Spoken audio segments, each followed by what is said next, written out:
në një letër që të ka shkruar një person shumë i dashur. Unë do ta lexoj këtë letër dhe do emocionohemi bashkë se janë fjalë shumë të bukura.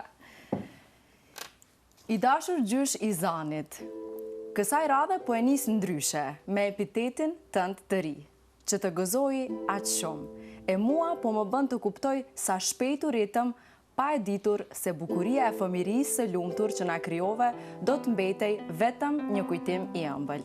E kam pak me zili, sepse ti po e shijon për së dyti me nipin tënd, ndërsa unë po e rijetoj çdo moment nga e para, duke e kuptuar sa shumë o babi na përgdhele e u kujdese për ne. Në buzëqeshje, në lot, në ditë të mira e çaste të hidhura, asnjëherë nuk mungove. Ishe aty për ne, si krahu më i fortë dhe udhërëfyesi më i denjë në çdo hap që ne morëm.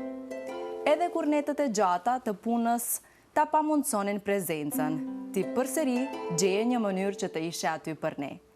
Jam krenare për njeriun që je dhe mirënjohëse për shembullin që përcollet tek ne, për edukatën e mirëfillt, dashurinë e paskajshme dhe motivin për të vazhduar para e për të luftuar për ëndrat tona. Babi, je dora më e sigurt që kam mbajtur dhe që do të mbaj në këtë jetë. Unë, sot jam rritur, por gjithçka që jam dhe gjithçka që kam është fal këshillave dhe përkrahjes tënde. Fal kontributit tënd që s'u ndal asnjëherë duke u munduar për ne. Dhe të njëjtën vazhdon ta bësh çdo ditë. Unë sot jam rritur, por gjithmonë do të mbetem ajo e vogla jote.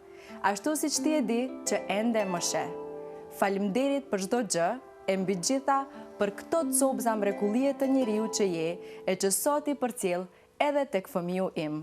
Të duam pafund, Argjenda dhe Zani.